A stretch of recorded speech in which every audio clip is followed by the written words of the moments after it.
Khánh Chi và Minh Tuấn. chào mừng quý vị khán giả quay lại với chương trình Come Out. Chị Kêu cái câu chuyện mà chị nghe ngọt sớ vậy đó. Ủa thì nói chuyện với chị không ngọt thì nói chuyện với ai mới ngọt? Không, nhưng mà ý không, chị một cái là chị muốn rớt tim ra ngoài. Nó vừa tình cảm, vừa ngưỡng mộ, vừa yêu thương nữa. Cái tiếng này mà kêu với người khác không biết người ta làm sao. Chị là trời ơi, cũng cứng rắn lắm nha. Mà nghe kêu chị rớt tim ra ngoài. Tình cảm thật nó vậy đấy chị ơi. Vậy là em thương chị lắm à? Thật sự. Thôi nói chuyện vui thôi. Chị cũng rất là thương em như một người em trai của chị. Chị có biết là nhiều câu nói của chị nó đã tạo nên những cái làn sóng bắt chước rất là lớn của Ủa, mọi câu nói người gì không? vậy? Chị nói một dạng câu, sẽ biết câu nào. Là con gái. Là con gái phải điệu, làm con gái phải xinh, ai không xinh thì cái mặt như cái bánh in. Đó, hôm nay có một người Nào nữa vậy? một cậu bé rất tài năng nha, giả chị rất giống và rất đáng yêu luôn. Rất nhiều người giả dạng chị luôn. Mà bé này rất dễ thương. Vậy đó hả? Vâng. Chị nghĩ em mà nói dễ thương là chắc rất là dễ thương, nhưng nó nóng lòng quá, giới thiệu ra đi. Em là thích chơi nhảy dây. Hồi đó em là được gọi là nữ hoàng nhảy dây. Chân dài đó chị thấy không?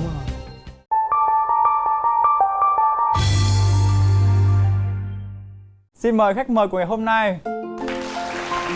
Trời ơi, hôm nay tôi gặp bà. Thách thức danh hài. Bà làm náo loạn trên nói vậy trời. Nói lên tôi nghe coi. Thì chào chị Chính Chi, chào anh Tân. Thì em là Võ Minh Luân, năm nay em 20 tuổi. Bà nói cái miệng chề chề vậy hả? Đúng rồi. Thì biệt danh em là bé Điệu, là con gái phải điệu. Ai không điệu sao gán chịu. Bà hết con này luôn hả? Dạ đúng rồi. Nói thêm đi cưng. Dạ là con gái ngủ phải ngái, chồng nó mới phái. Là con gái phải thiếu nợ, chồng nó mới sợ. Duyên. Đó, chị thích nhất hai câu này nè. Bà chế quá vậy. Rồi, xả ba nhá. Em giới thiệu đôi nét về bản thân mình nào. Hiện tại công việc của em là người mẫu ảnh với là diễn viên tự do. Tự do nhưng mà tự vơ ha. Bà điệu quá, tự do. Không phải đâu, gặp chị bị khớp đó. Đúng rồi. Nói nghe này, mặc bộ đồ nickname. Bà xuất hiện đâu mà có mặc đúng bộ đồ thương hiệu của mã luôn. Cho anh hỏi về cái cuộc sống hiện tại của Luân nhá. Thì làm người mẫu ảnh, diễn viên tự do, rồi em có hoạt động gì khác ở trên mạng xã hội hay? Em có quảng cáo những livestream cho mấy chị bán hàng. Nhận quảng cáo là livestream sản phẩm cho mọi người đúng không? Dạ đúng rồi. Bữa nào quay quảng cáo shop chị được không? Được luôn sẵn sàng. Cho anh hỏi về câu chuyện hồi em còn bé xíu đó. Thì em có thấy mình giống các bạn nam khác không? Từ bé là thích chơi búp bê. Thích búp bê con gái nhưng mà thích con trai. Đúng không? Dạ đúng rồi. Thích bán đồ hàng, rồi chơi đồ hàng, bán đồ hàng này kia. Giờ thích chơi nhảy dây. Chơi banh đũa không? Thôi đó không có chơi, Thấy đi chơi. banh đũa là không trong nữa hả? Em là thích chơi nhảy dây. Hồi đó em là được gọi là nữ hoàng nhảy dây. Chân dài đó chị thấy không? Nữ hoàng nhảy dây luôn á hả? Trời, ai đặt tên cho bà quá vậy? Em má sớm đó chị. Trời, mấy nhỏ làm quá gì? Giờ hồi bé đó thấy em á có những cái sở thích khác, những đứa con trai khác á, bố mẹ em có nói gì không? Hồi đó thì cũng bình thường thôi, cũng không có nói gì. Mình con một mà mẹ rất là thương luôn. Nhưng mà biết em vậy từ nhỏ luôn hả? Dạ đúng rồi. Là bà lộ luôn từ nhỏ, lộ nguyên hình luôn hả? Không có lộ dữ. Xương hạt chi hạt ơ. Xương đủ nhận thức biết là mình là như vậy đúng không? Đúng rồi. Rồi có bao giờ mẹ em hỏi hay là mẹ em thắc mắc về vấn đề đấy không Luân? Cũng không nữa, tại không. Mẹ rất là thương em. Rất là nó thương. mẹ lướt luôn. Nhiều khi mỗi lần mà đi đâu về hay gì á, hay là đi diễn về nó con gái của mẹ về rồi. Trời ơi, nói vậy hả? Dạ. Trời, nó con gái của mẹ về rồi nữa hả? Dễ thương. Bà phái không? Cũng thích xương hạt chi hạt ơ rồi chị. Đến khi nào mà em mới nhận thức chính xác được cái giới tính của mình? Tầm học lớp 8, lớp 9. Con 9, 13, 14 tuổi. Bắt đầu là biết đánh phấn nè. Đánh phấn thôi à. Đánh sơn phấn. môi, đi học sơn môi. Ủa, đánh phấn làm son quá môi đi vậy? học hả em? Đánh sơn môi đi học luôn. Ủa thầy cô có nói gì không? Nó học sơn môi rồi em mới nói là không có, em muốn xì tin. Nói vậy hả? Dạ. Chở treo vậy hả? Đánh phấn nền là ông gì không biết, chứ sao mà không biết. Vậy đánh kem thôi là kem dưỡng. Đánh kem dưỡng là ông thầy không để ý quá gì.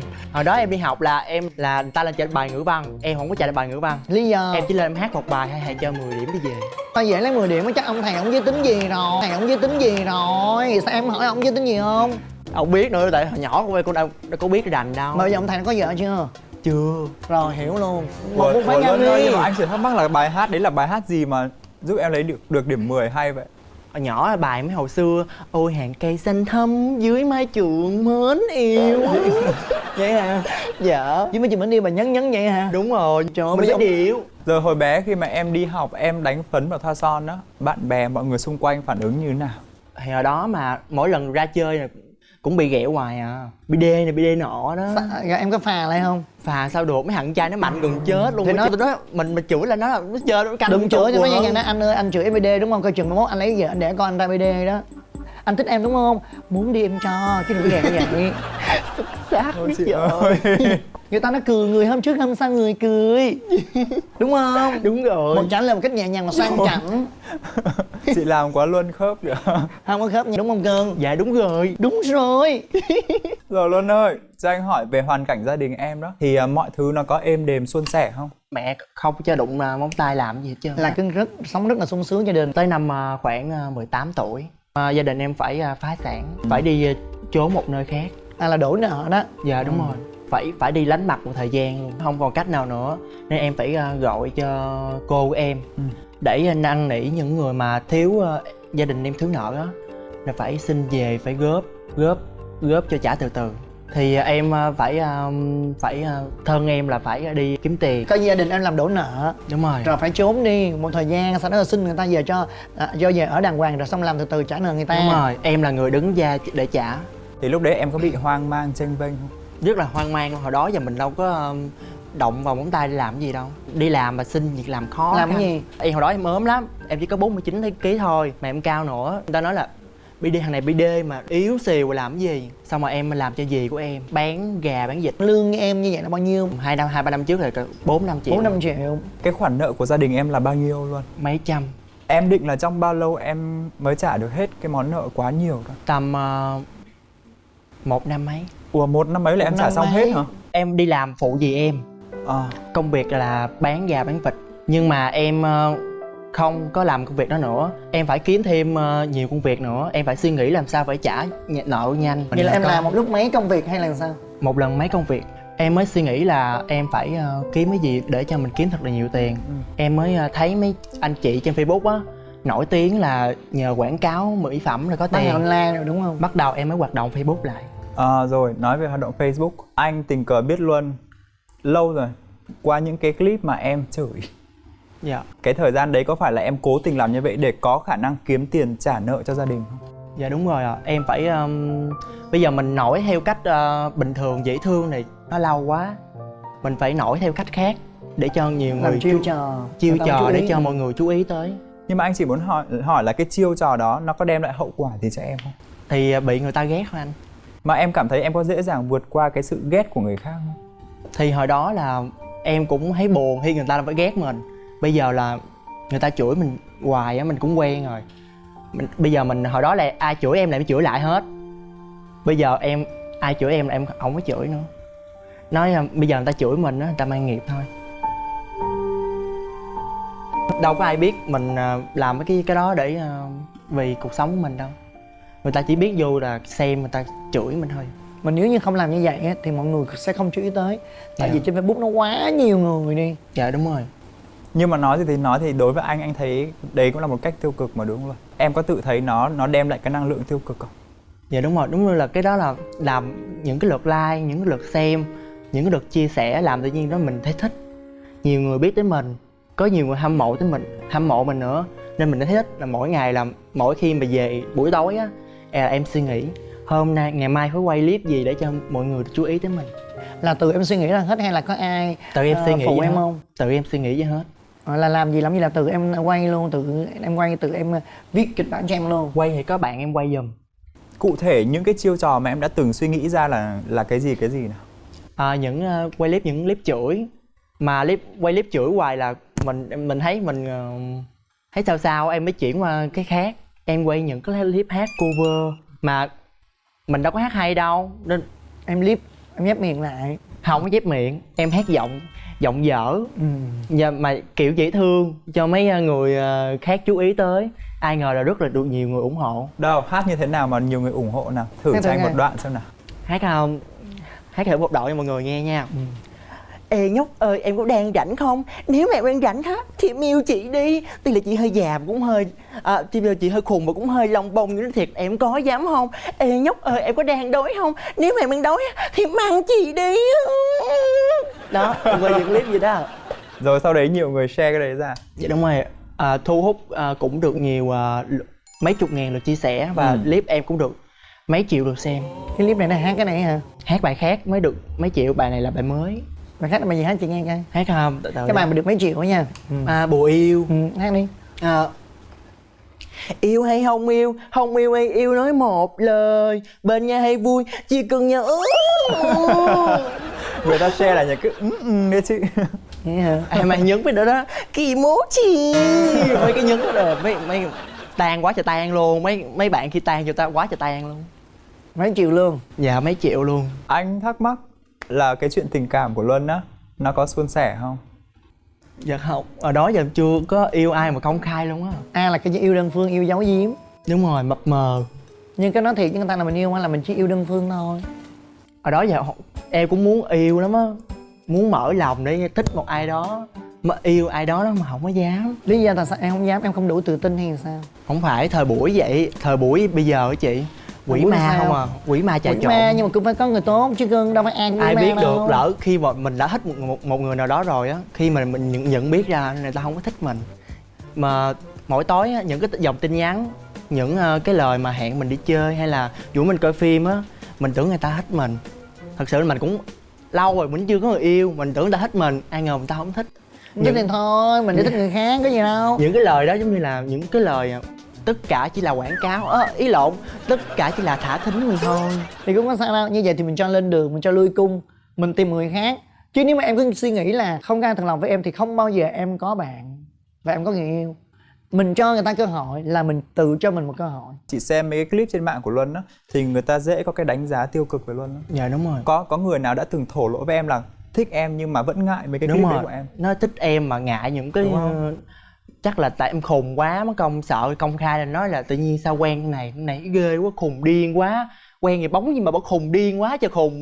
Người nào đi chơi với em á cũng nói em thì rất là dễ thương, thân thiện, không có khùng điên giống như là trên cái clip đó. Cái clip đó là một cái phương tiện với lại một cái cách để em làm cho người ta thu hút chú ý tới em thôi. Chứ thực sự ngoài đời thì em đâu phải như cái clip đó đâu. Chị ơi, nhưng mà nó ảnh hưởng trực tiếp đến cuộc sống của mình. Có ảnh hưởng chứ, đó. đương nhiên nó phải có ảnh hưởng rồi. Không. Tại vì mình làm những cái chuyện đó được bắt buộc là phải bị người ta nghĩ không tốt về mình. Nhưng mà Luân đã từng có mối tình đầu đúng không? Mối tình đầu. Người đầu tiên mà tiến sát ái tình là lúc mấy tuổi, có không? Có mà không có quen lâu chị ơi. Bao nhiêu cũng được nhưng Có là được. là kể là được rồi. Dạ có. Quen cái anh đó được bao lâu? Tầm 1 tháng là cao. Tầm bao nhiêu tuổi thì em quen cái bạn đó nhỉ? Chập chận tuổi mới lớn nữa. 17. 17 mới biết yêu hả? Chớm nở tình yêu hả? Rồi em thổ lộ với người ta hả? Thì hai người hai đứa thích nhau thì hai đứa thổ lộ với nhau thôi. Rồi có nụ hôn vội vàng không? Không? Có chị. Nụ hôn vội vàng chinh văn thôi. Đúng không? Dạ đúng rồi. Hôn em trước, đang ngồi nè, tự nhiên kêu em cái xoay qua hôn một cái. Sợ gần chết luôn á. Sợ nhưng mà trong cảm giác nó rạo rực, thích nhưng đúng mà rồi, rạo rực nhưng mà hơi mắc cỡ e đúng ngại. rồi. Mà lúc đó là còn trong trắng không hay là đã qua tay ai rồi? Còn trong trắng hả? Ủa vậy hả? 17 tuổi mà còn trong trắng. Đúng rồi, nhỏ đâu biết gì đâu chị. Đấy là chuyện bình thường chị, 17 tuổi thôi. Thật ra em kể thiệt đó. Thật ra đến bây giờ thì nhìn Luân vẫn còn rất là trẻ con, vẫn còn rất trong sáng. Tôi bao nhiêu tuổi mất? Em Nói thiệt nha, có phỏng vấn đó. Không mất, đối với em là có quan hệ lần đầu tiên. Có quan hệ là mất rồi đó ông. 19 tuổi. 19 tuổi vậy là cũng là tuổi thanh niên rồi. Em 17 là chưa tới tuổi nha, mà mất sớm rồi má. Ủa chưa mất mà. 17 tuổi là quen là có quan hệ luôn. Là mất năm 17 tuổi. Đúng rồi ạ. Dưới tình niên 17 ai đưa thì mình đẩy đó chị. 17 ai đưa là đẩy hả? Đúng rồi. Ủa rồi tại sao chỉ kéo dài được 1 tháng em? Tại hồi thấy tự nhiên học thích nữa, tự nhiên bạn đó tự nhiên thích con gái. Biết sao không? Tại sớm quá mà ăn cơm trước kẽn là vậy đó. Thường ăn cơm trước kẽn rất dễ bị chán. Rồi ăn sớm quá. Ủa chị, ăn sớm hay ăn muộn nó không quan trọng bằng ăn như thế nào á. Ăn như thế nào để người ta nhớ mình hoài hả? Dạ đúng rồi. Cái đó là cái cách cái kỹ thuật ăn đó cưng. Tại hồi nhỏ mới Mới lớn ăn dụng về. Con này biết sao mới lớn, ăn không nhiên thuật. Ăn dụng về. Đâm ra người ta chán đó. Không, thật ra nếu mà theo Chưa có kinh nghiệm cách của mà. Luân kể là Luân chán người ta. Ai chán ai? Cái gì? Em chán người ta hả? Tại em ổng thích nữa. Tại em hay tính em hay chán lắm. Hay là em ăn nhiều quá em chán? Ăn cơm nhiều quá muốn ăn phở, đúng không? Phải không em? Không phải. Nếu mà đang thích em không? Nhưng mà Thích người khác nữa. thích thêm con gái nữa, trời tức chết luôn Tim á. em con trai mà. Người ta con trai nha, cái này là mình vô duyên nha. Mình chấp nhận yêu con trai thì không thể là bắt người ta không thích con gái vì người ta là con trai. Nếu như cái người bạn trai em mà không thích con gái, người đó là một giới tính khác. Mình phải, nếu mà đã yêu con trai rồi là phải chấp nhận là người ta thích con gái, miễn sao người ta đừng có phản bội mình thôi, hay là người ta lén lút mình, tại vì mình không phải là cái thiệt. Dạ.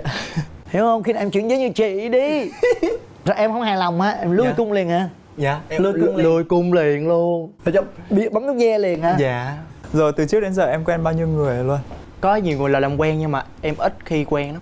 Đều là người ta tiếp cận em không à. Đó rồi. giờ em ít khi là mở Chị miệng. không hiểu câu em hỏi tiếp cận là sao vậy, chưa là, hiểu là luôn. họ tán luôn. À, Còn mình tiếp cận người ta là mình đi tán người ta lại. vậy hả? Nhập. Em dùng từ nhiều khi sâu sắc quá chị không được. Rồi người ta thả thính em làm sao mà em quyết định tìm hiểu họ? Thả thính thì khen em đẹp này kia, rồi khen em dễ thương. Nhưng mà cái sở cái gu của em là gu như thế nào? Mà hiện tại em có người yêu chưa? Chưa. Cái tuần em cỡ lùn hơn em cũng được. Mà Nhưng mà phải đẹp trai. đẹp trai. Tăng tương. Nhắn tin liền. Sao chương trình này nhông? Đang cười em đó. Anh la làng đó nha. Hả? La làng đó nha. Không là làng đâu, tụi tao sang trọng là làng. Tung được không? Dạ. Tươi quá hả? Thôi. Gu của em không? Thôi chị đang hỏi gu hay không thôi. Không phải gu của em. Chứ gu em làm sao? Gu của em là khác, lùn hơn em mà. Anh Tuân cũng lùng em nha. Em thích đến lùn hơn em nữa, cả mét 6 là được rồi. Sao không thích mét 5 đi? Bà đòi hỏi tôi tình yêu cũng phải đòi 1m5 mét 6. Tình yêu là cái cảm xúc thích nhau, có duyên nào đến nhau. Quan trọng là ta có thích em, có yêu em hay là không thôi. Rồi, tình yêu bây giờ xong rồi.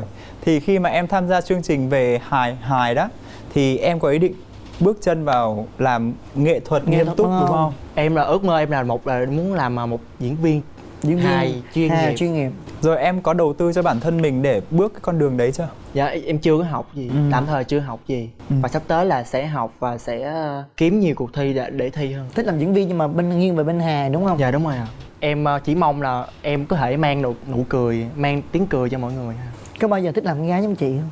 Hồi đó thì em có thích làm gái. Lúc đó năm mấy tuổi? Tầm 19 tuổi. Bây giờ thì không còn thích nữa, thích trở vậy thôi à. Lý do là sao? Em cũng không biết nữa, tự nhiên hồi đó thích làm gái lắm nha, thích đội tóc giả gái luôn mà. Giờ bận cái đầm á, ra đường quyển chuyển nè chị, lắc hất tóc rồi nè chị, ngữ hạnh mà giả gái mình đẹp mà, hất tóc dẹo trai rồi chị, Bây lại giờ tự nhiên quyển là không chuyển còn qua thích quyển làm chuyển gái lại. nữa, thích Dạ. bình thường. Dạ. Rồi chị thay mặt chương trình nha, chúc em nhiều niềm vui và hạnh phúc. Chúc em sẽ đạt được ước mơ của em trở thành một nghệ sĩ hài chuyên nghiệp. Dạ cảm ơn chị. Cảm ơn Luân đã đến với chương trình ngày hôm nay và đã tạo ra rất nhiều tiếng cười cho mọi người. Cảm ơn quý vị đã theo dõi chương trình và xin mời quý khán giả hãy theo dõi chương trình Come Out Bước ra ánh sáng được phát sóng vào lúc 8 giờ sáng thứ hai hàng tuần trên kênh YouTube của MCV Media và cổng thông tin Mnet Buzz. Tất cả mọi thắc mắc sẽ được giải đáp thông qua fanpage Come Out Bước ra ánh sáng. Bây giờ thì xin chào và hẹn gặp lại.